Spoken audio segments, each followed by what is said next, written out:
자료가 됐습니다. 40분 강의여가지고요. 굉장히 제가 말을 좀 흥분하면 빨리 할 수가 있어요. 그냥 생각하시고 들으시면 되겠고요. 사실 저희 메디솔라가 지중해 식사를 기반으로 이제 식품을 그러니까 식단을 만드는 회사입니다. 근데 그 지중해 식사라는 개념 자체는 결국 제가 38년 동안 세브란스 병원에 영양사로 있으면서 저의 모든 경험이 여기에 축약됐다고 보시면 되겠습니다. 두 번째는 이걸 하게 된 그 가장 우연인지는 모르겠지만 제가 2019년 그러니까 퇴직하기 1년 전에 제 환자가 저희 현재 메디솔라의 대표세요. 그분이 젊으신 분인데 오랫동안의 소주와 극단적인 예지만 소주와 초코파이로 20년을 지내시면서 네, 그러니까 현대인한테 있을 수 없는 영양 실조, 결핍 상태였죠. 근데 현대인들은 누가 영양 결핍이라고 생각하겠어요? 이 풍족한 사회에 모든 약이 안 듣고 얼굴에 버짐이 피고 전해질이 엄청 떨어지고 이런 상태가 되다 보니까 항상 병원에서는 여러 가지로 약으로 쓰고 뭐라도 안 되면 최종적으로 저한테 의뢰를 하세요. 그래서 의뢰를 받았는데 저는 첫 보고 알아서 영양 결핍인데요? 그랬죠. 그래서 이제 이분이 그다음부터 무조건 먹어라. 뭐든 먹어라. 제대로 먹어라. 이렇게 저랑 계속 컨설팅하면서 나아지는 과정에서 이분이 스페인으로 출장을 갔어요. 출장 가셔서 한 2주 후에 저한테 사진을 보내오신 거죠. 얼굴에 피부가 매끈해진 거예요. 그러더니 팀장님 저 보세요. 얼굴이 좋아졌어요. 그래서 저는 순간 우리나라의 고춧가루가 문제인가? 막 이런 고민을 하고 있었다가 이분이 거기서 식사를 이렇게 하시면서 좋아지는 걸 보고 제가 그때 지중해 식사에 대해서 관심을 가지게 됐습니다. 그것이 저희가 이 메디솔라를 하게 된 출발점이라고 보시면 됩니다. 어쨌든 그러면 이제 건강식단에 대한 지중해 식사가 뭐냐라는 개념을 한번 좀 짚고 넘어갈 예정인데요. 지중해는 어디이냐면 지중해는 특별하게 이렇게 세계의 다른 대륙, 유럽과 아프리카 또 아시아 이 세 대륙에 둘러싸여 있는 곳이 지중해라고 합니다. 그래서 이 지중해를 둘러싼 국가들 그리스, 이탈리아, 스페인 이런 국가들이 어떻게 보면 지중해 식단, 지중해 문화권이라고 볼 수가 있겠죠. 지중해 식사가 세상에 알려진 사건들이 몇 가지가 있었는데 1948년에 리벤드 올바우라는 분이 록펠러 재단의 어떤 그 후원을 받아가지고 그 당시에 48년에 미국이 심장질환 환자가 너무 많아가지고 거의 뭐 10초 안에 앰뷸런스가 삐뽀삐뽀 그렇게 울리고 있던 그런 상황이었다고 합니다. 빈공국의 이 지중해 크레타 섬의 영양 상태를 연구를 한 거죠. 그렇다면 이게 풍족한 거, 사회적으로 경제적으로 풍족한 거와 건강이 왜 이렇게 밸런스가 안 되지? 라는 처음에 질문을 가지고 크레타 섬의 주민의 영양 상태를 연구했더니 그분들은 굉장히 가난함에도 불구하고 질병의 발생률이 다른 나라보다 낮은 걸 발견하게 됐죠.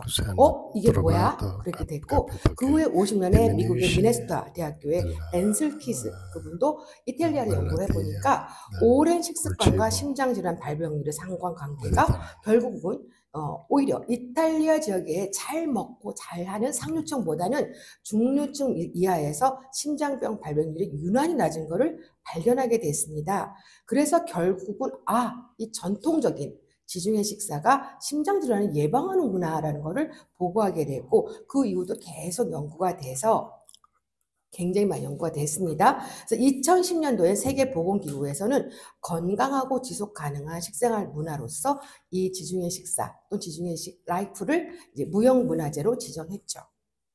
그래서 저도 이제 이런 역사적인 거를 배경으로 해서 지중해 식사 식품 구성을 봤는데 어디를 봐도 이게 그냥 식품에 대한 피라미드만 되어 있지 이게 영양적 원리가 없는 거예요. 그래서 제가 식품에 대한 것을 가지고 영양적 원리로 재해석을 했더니 결국 이 식사는 탄수화물은 적게 먹고 그리고 정제되지 않은 곡류들로 주로 섭취하죠. 반면에 단백질은 매끼 섭취를 하되 이들은 고기가 아니라 해산물로 먹고 stare 있었습니다. meno salute. 그리고 또 하나는 지방의 가장 이 지중해 식사에는 키 포인트인데요. 이 지중해 식사는 고기를 안 먹으니까 포화지방산은 적고 해산물이나 생선을 먹으니까 불포화지방산, 특히 필수지방산의 섭취가 밸런스가 자연스럽게 이루어졌던 겁니다. 그 다음에 이제 비타민과 미네랄은 몇 끼 그 다양한 채소를, 여기서 되게 중요합니다. 샐러드 형태로 먹는 거죠. 그리고 엑스트라 버진 올리브로 드레싱해서 먹는 이 자체가 결국은 우리 몸에 영양적으로 굉장히 밸런스를 유지하게 됐고 그 자체가 건강으로 이어졌다는 거죠. 그래서 다시 또 연구를 해봤더니 지금까지도 세상에서 가장 좋은 식사법, 건강식단이라고 하는 것은 매해 뉴욕에서 건강 전문인들, 의료인들, 또는 저 같은 영양사들, 많은 분들이 투표를 해가지고 연구 논문을 쭉 리뷰해서 봤을 때 항상 1위입니다. 1위고 또 많은 연구를 통해서 봤더니 이 지중해 식단이 심근경색, 심지어는 뇌졸중, 치매, 비만 등등등등의 모든 거에 총 사망률에 감소하는 요인의 1위의 식단이었습니다. 그래서 조금 더 저는 심도 있게 깊이 연구를 해봤더니 이 메타 분석을 해봤어요. 해봤더니 지중해 식단, 특히 암하고 관련성에서도 대장암, 유방암, 위암 이런 모든 암에서 훨씬 굉장히 유리한 보호 효과를 나타내고 있습니다. 단 여기서 지중해 식사가 암을 낫게 한다는 건 아닙니다. 암을 정상적인 치료하는 과정 속에서도 암의 보호 효과가 있다는 내용이죠. 이렇게 많은 것들이 연구가 되어 있는 것을 발견하게 됐습니다. 그러면 자, 왜 지중해 식사가 그냥 단순 음식이라고 생각들 많이 하시는데 이게 어떻게 건강까지 연결되냐 하는 것을 조금 살펴보도록 하겠습니다. 많은 분들이 음식을 먹게 되면 영양소라는 그 음식에 들어있는 영양소, 식품에 들어있는 영양소가 인간 생명의 활동의 재료로 쓰입니다. 그래서 내가 고기를 먹었던, 내가 빵을 먹었던, 내가 버터를 먹었던 위에서 소화되는 과정에서 아미노산 또는 글루코즈 또는 지방산으로 흡수가 됩니다. 그래서 흡수가 돼서 그 다음에 많은 공장 활동을 합니다. 간이나 세포에서 굉장히 많은 공장 활동을 하면서 우리 필요한 에너지를 쓰죠. 근데 에너지를 쓰고 남은 것들은 어디로 갈까요? 바로 여기로 갑니다. 여기 복부 비만이죠. 그래서 이렇게 점점 배가 불러오는 현상이 나타나는 것은 결국은 우리가 사용량보다 더 많이 먹는다라고 볼 수가 있죠.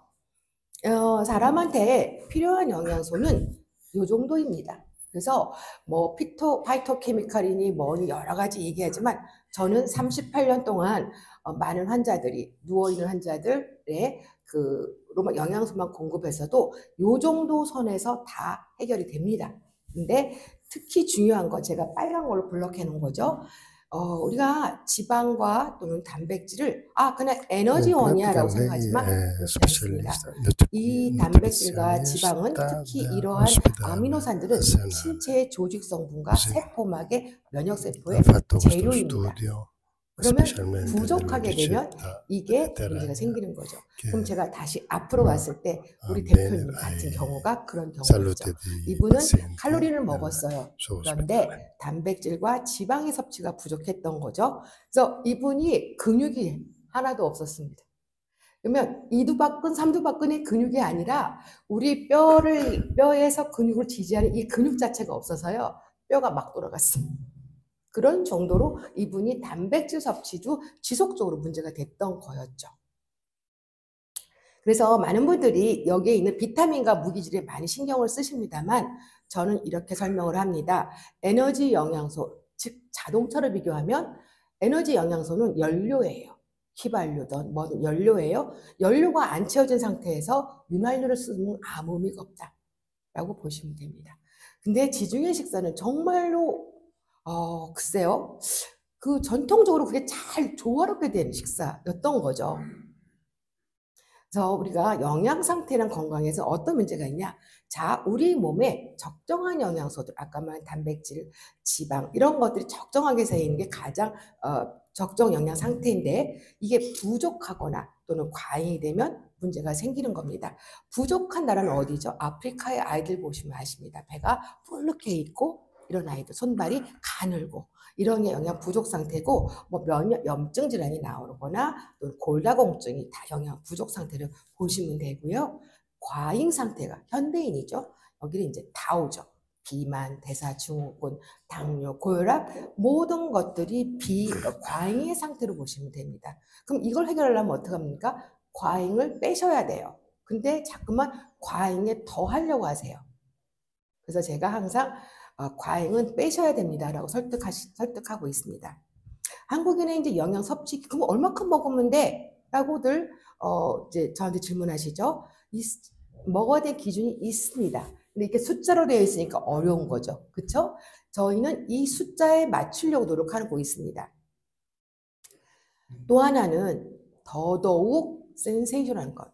여기 다 40대 이후신 분들은 주목하셔야 될 게 근육량이 자연적으로 감소합니다. 그리고 더 중요한 건 성호르몬이 감소합니다. 성호르몬이 감소하면 여러 가지 우리 와이프가 변했네, 우리 남편이 변했네 문제가 아니라 우리 몸에 이런 영양소 사용량이 줄어든다고 보시면 되죠. 그렇죠? 그래서 아까 말한 그 에너지 사용이 줄어든 거랑 마찬가지예요.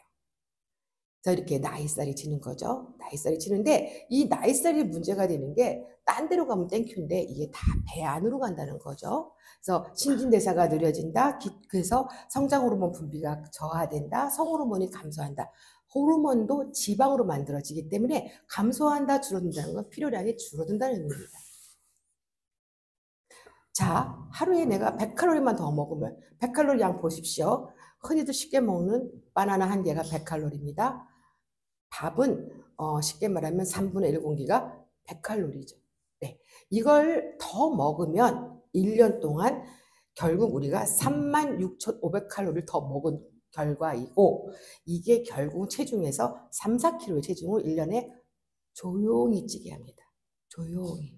그래서 저의 경우도 그랬죠. 저의 경우도 제가 예전에는 굉장히 날씬했었습니다.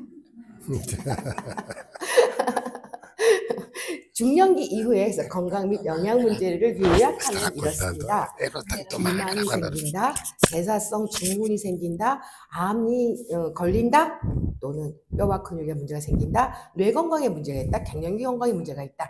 이런 문제들의 요약이 다음과 같습니다. 시간 관계상 자세히 설명은 못 드리겠고요.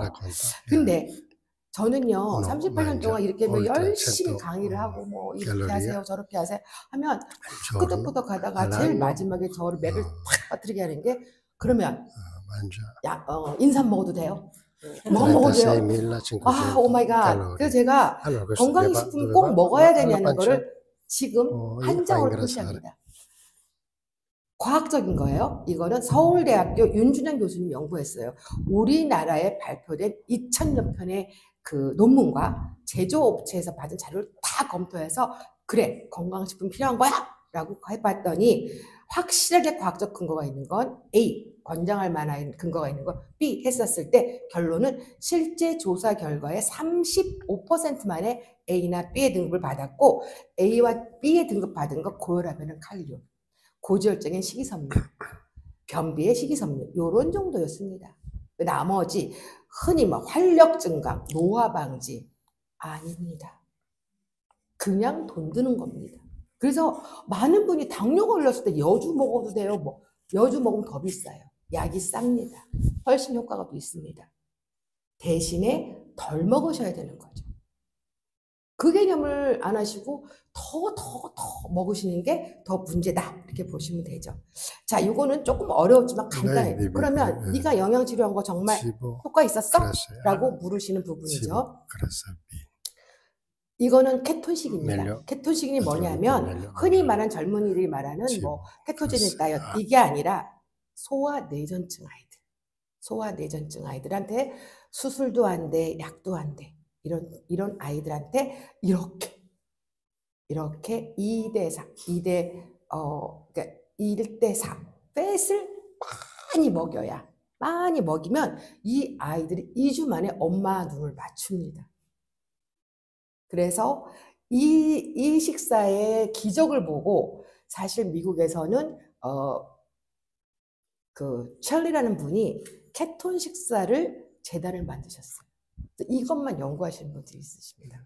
근데 지금 우리나라의 다이어트로 만들어진 케톤 식사는 전혀 아닙니다. 왜냐하면 지방량이 이렇게 많이 들어갈 때 지방의 퀄리티가 되게 중요한데 이때 포화지방산 많이 먹고 쉽게 말하면 애킨즈 다이어트 같은 것들, 애킨즈 다이어트는 고기만 많이 먹어라 이런 거거든요.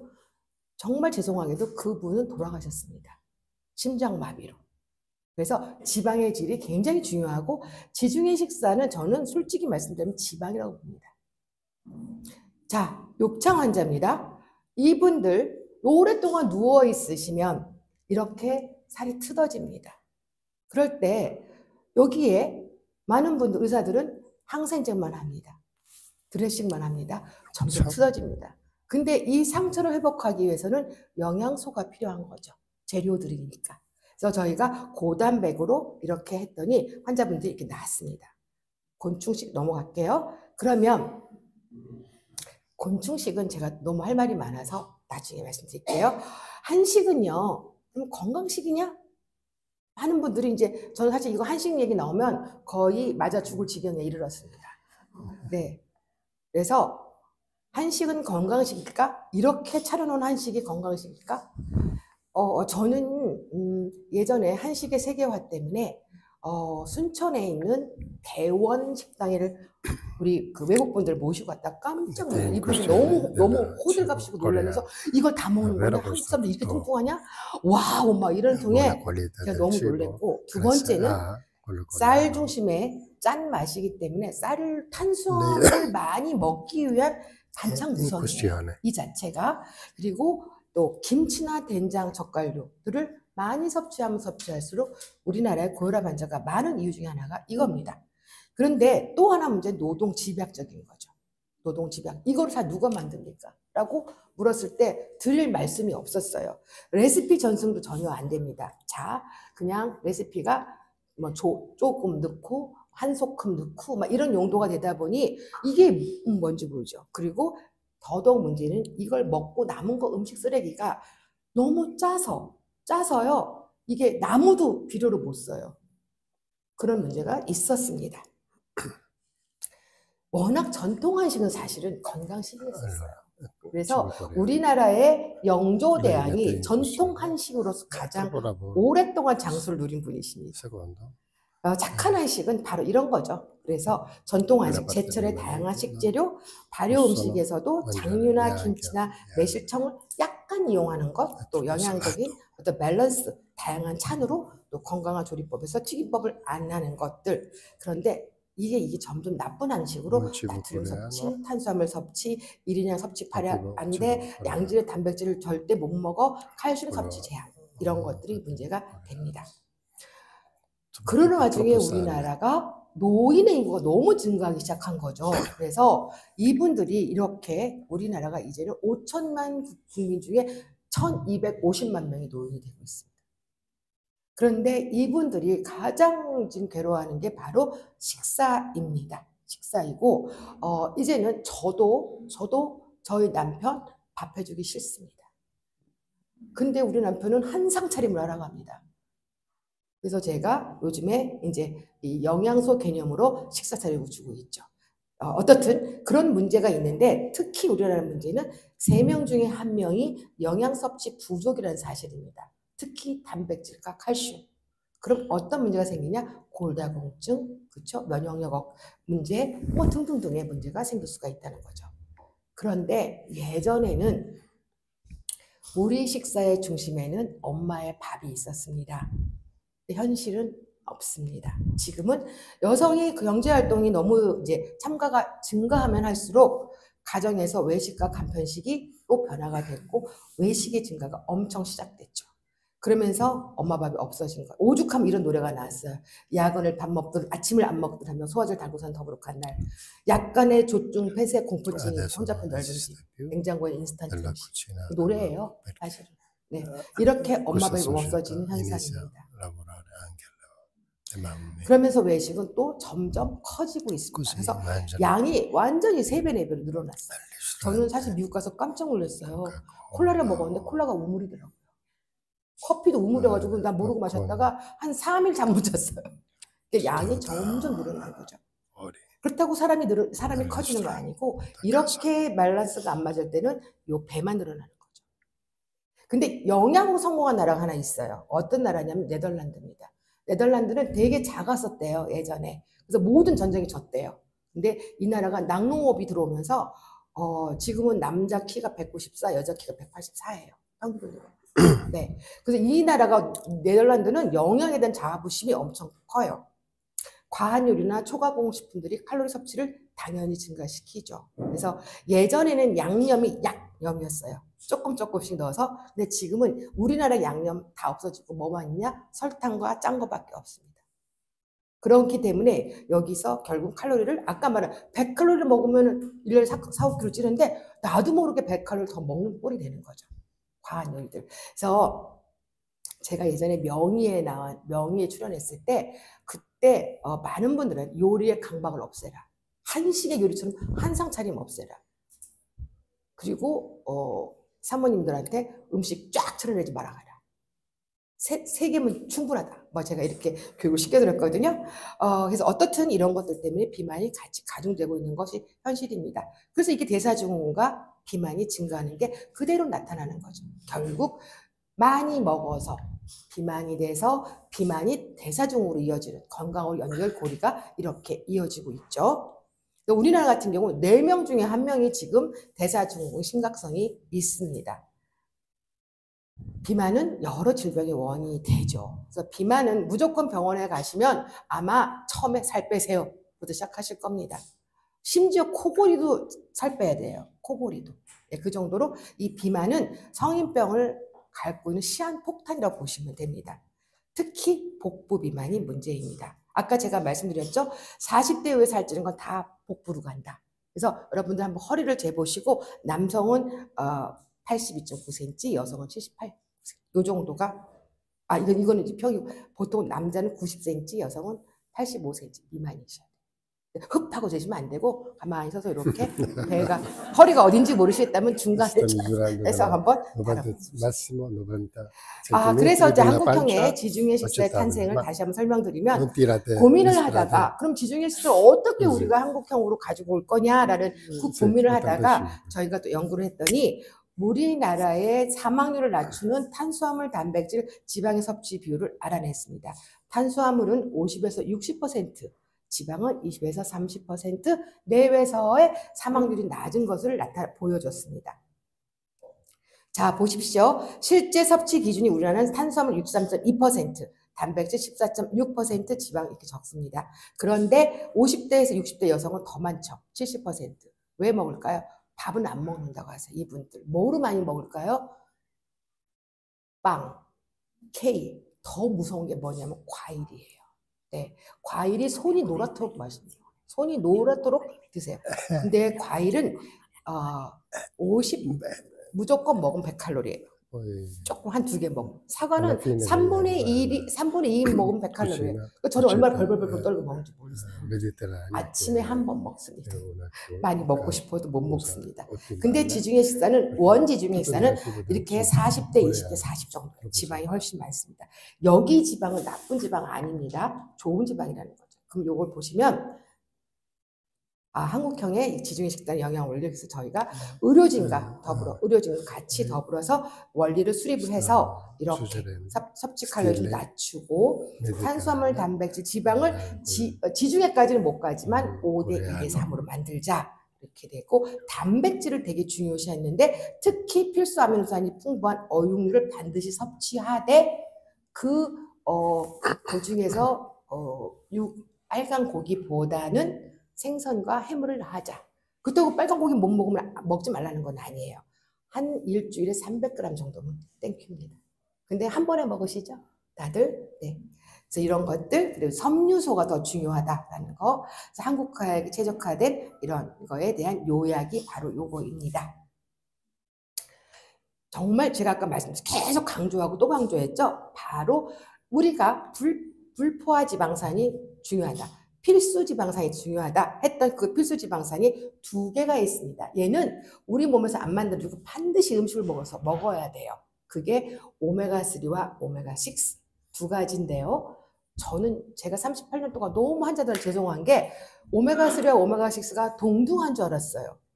그랬더니 아니더라고요.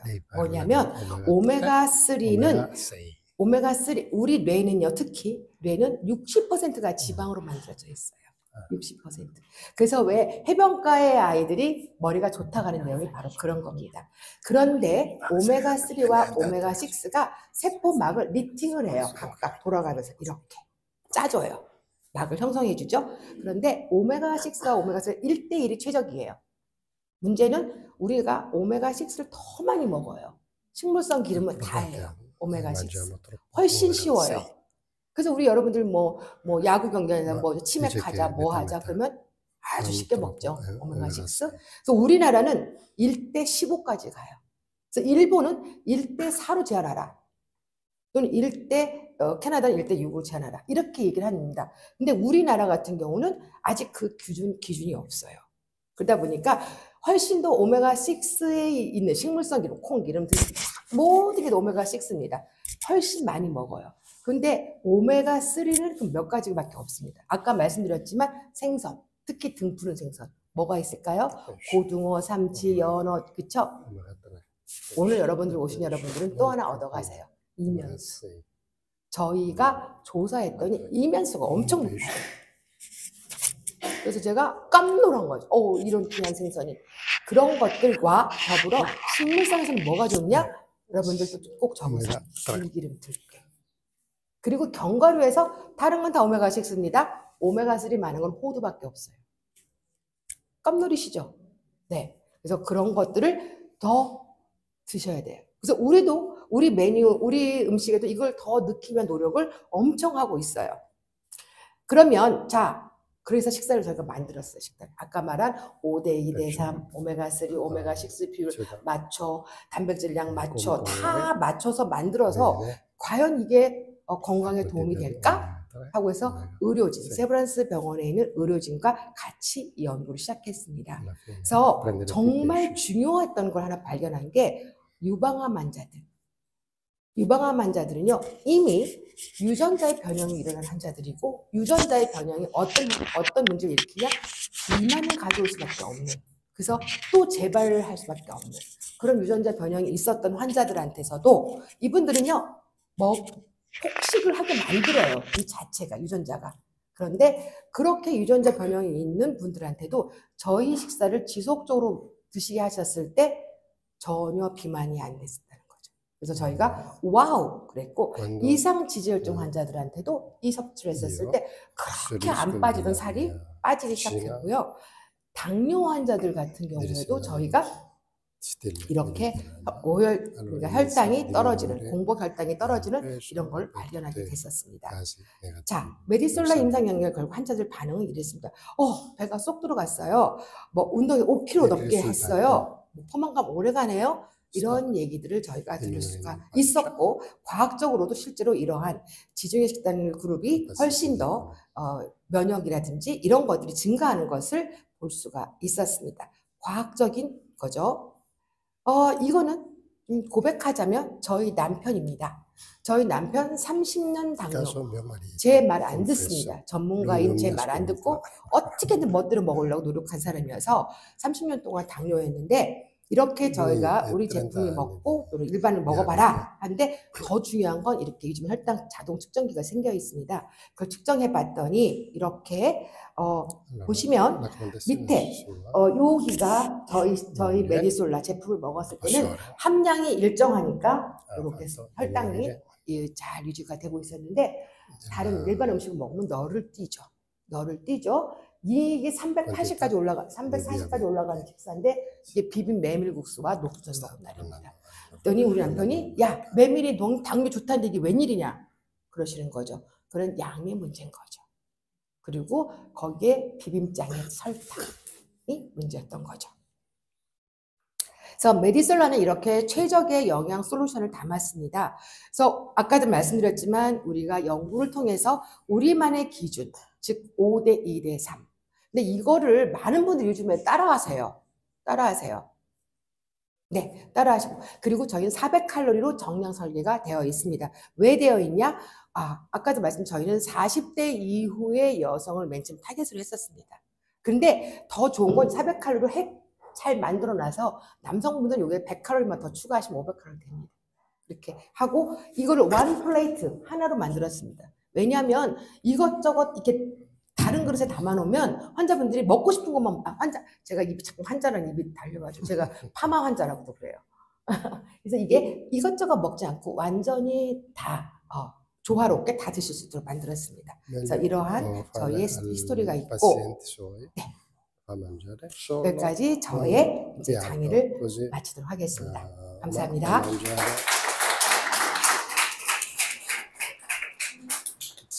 질문. 혹시 질문이 네, 사실은 제가 오늘 너무 멋진 강의 들었고요.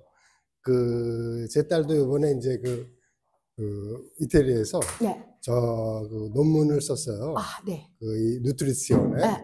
그래서 한 가지 질문이 뭐냐면 지중해 식단 중에서 네. 엑스트라 버지널 올리브 오일류. 네. 요게 이제 저온에서 주로 고온으로 가면 많이 상한다고 얘기했거든요. 맞아요. 네. 근데 그거를 한국 식단에다가 올리브유를 어떤 식으로 적용을 하신지. 그리고 또 하나, 네. 지중해 사람들이 올리브유들을 많이 먹어서 그런지 배가 좀 많이 나온 편이거든요. 그건 양의 문제죠. 네, 양의 문제죠. 그 문제 좀 얘기를 해주시죠.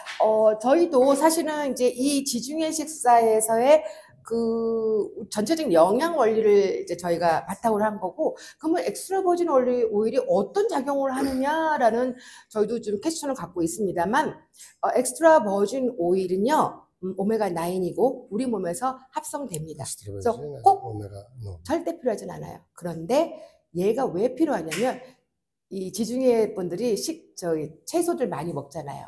채소를 많이 먹을 때 드레싱으로서의 효과가 되게 있습니다. 드레싱으로.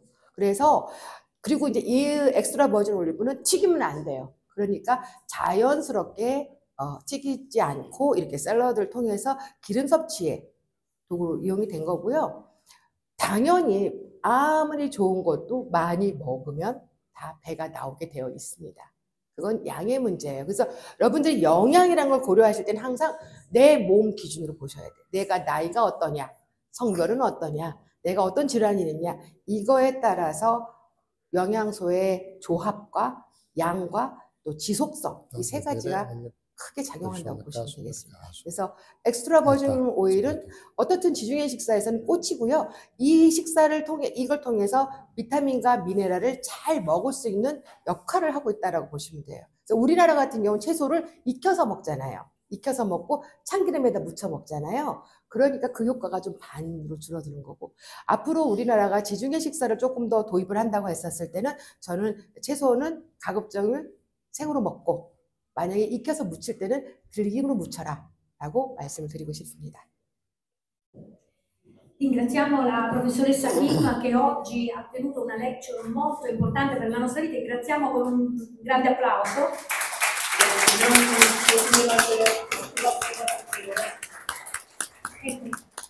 La professoressa Kim oggi ha parlato di un modo di vivere che un po' dipende dalla responsabilità che ognuno di noi ha nei confronti della propria vita. 네, 오늘 김영민 교수님 강의를 통해서 우리가 우리 건강에, 우리 몸의 관리에 있어서 배운 것 같습니다. C'è un modo di dire che io ho sentito da qualche parte: noi siamo quello che mangiamo. 식감이 있는데 우리는 먹는 것에 따라서 이루어진다. 먹는 것이다. Perciò ricordiamoci sempre di questa spiegazione che ci fa un medico che cura le persone, perché ognuno di noi possa intraprendere una strada che sia che è chiaramente salutare, e non dimentichiamoci che mangiare bene vuol dire anche stare bene, essere felici. 오늘 강의를 통해 배웠듯이 건강한 음식을 먹어야 또한 건강한 인생, 행복한 인생을 살 수 있다는 걸. Allora in questo spirito ringrazio ancora una volta la professoressa. Se avete altre domande che non possiamo fare adesso, perché adesso al quarto piano è pronta la light reception a cui vi invito ovviamente, e potete anche parlare con la professoressa perché avete un po' di tempo per mangiare, per diciamo così parlare, e poi ci vediamo con tutti voi alle 2 per il prossimo seminario. Grazie a tutti e buon pranzo. 네, 지금 많은 교수님한테 많은 질문사항과 물어보시고 많은 것 같습니다. 지금 4층에 가시면은 먹거리가 준비가 되어 있습니다. 예, 그래서 올라가셔서 충분한 시간, 대화 시간을 가지시고 즐기시기 바라고, 또 가능하실 분들 일단 2시에 다시 뵙겠습니다. 감사합니다. See you later. Okay. Ci vediamo dopo.